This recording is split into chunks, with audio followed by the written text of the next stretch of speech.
এটা কখনোই ভাবিনি যে আর্ট এক্সিবিশনের পথে রক্তাক্ত মারামারি দেখতে হবে। আসসালামু আলাইকুম, কেমন আছেন সবাই? আজকে চতুর্থ ক্যালিগ্রাফি প্রদর্শনী বাংলাদেশ শিল্পকলা একাডেমিতে অনুষ্ঠিত হয়েছে। প্রথমে ঝড় বৃষ্টি দিয়ে শুরু হলেও ভেবেছিলাম রিকশায় উঠে শান্তিপূর্ণভাবে সবকিছু এগোবে, কিন্তু হঠাৎ করেই এক অদ্ভুত অভিজ্ঞতার সাক্ষী হলাম। আমাদের রিকশায় আরেকটা রিকশার সাথে ধাক্কা খেলো, আর মুহূর্তেই দুই রিকশাওয়ালার মধ্যে উত্তেজনা ছড়িয়ে পড়লো।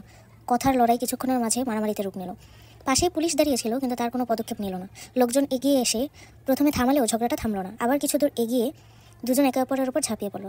মুহূর্তের মধ্যে পরিস্থিতি আরও ভয়ঙ্কর হয়ে গেল এবং আমরা তাড়াতাড়ি রিকশাওয়ালাকে ভাড়া বুঝিয়ে দিলে তারপর আমরা নেমে পড়লাম। আর আমি আমার কাঙ্ক্ষিত স্থান বাংলাদেশ শিল্পকলা একাডেমিতে পৌঁছে গেলাম। আর শুরুতে দেখতে পেলাম এখানে অনেকগুলো ক্যালিগ্রাফির বড় বড় ব্যানার টানানো ছিল।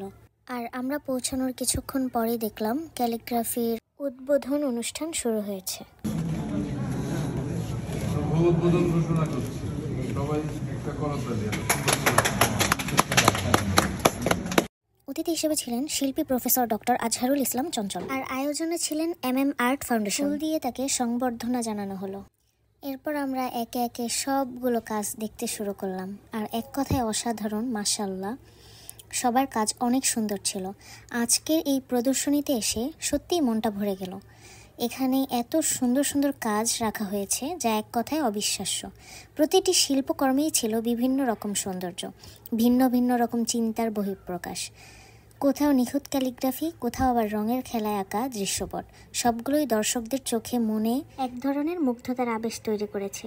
শিল্পীদের প্রতিটি প্রচেষ্টা আর সৃজনশীলতায় বোঝা যাচ্ছিল তারা কতটা ভালোবাসা দিয়ে তাদের কাজগুলো উপস্থাপন করেছেন। সত্যি এই প্রদর্শনীতে উপস্থিত হয়ে মনে হচ্ছিল শিল্পের সৌন্দর্য মানুষকে এক অন্য জগতে নিয়ে যেতে পারে। এখানে আমার একটা ছোট্ট কাজ এই গ্যালারিতে স্থান পেয়েছে। যেহেতু এটা প্রথম দিন ছিল, তাই আমি সবার আর্টের ভিডিও ভালো করে নিতে পারিনি, আর সবার আর্টের ছবিও তুলতে পারিনি। তো ইনশাল্লাহ নেক্সট ডেতে যখন যাব তখন সবার আর্টের ভিডিও এবং পিক নিব। আর আমি খুব বেশিক্ষণ সময় ছিলাম না, তাড়াতাড়ি বের হয়ে গিয়েছি, যেহেতু রাস্তায় আমার সাথে একটা খারাপ ঘটনা ঘটেছে।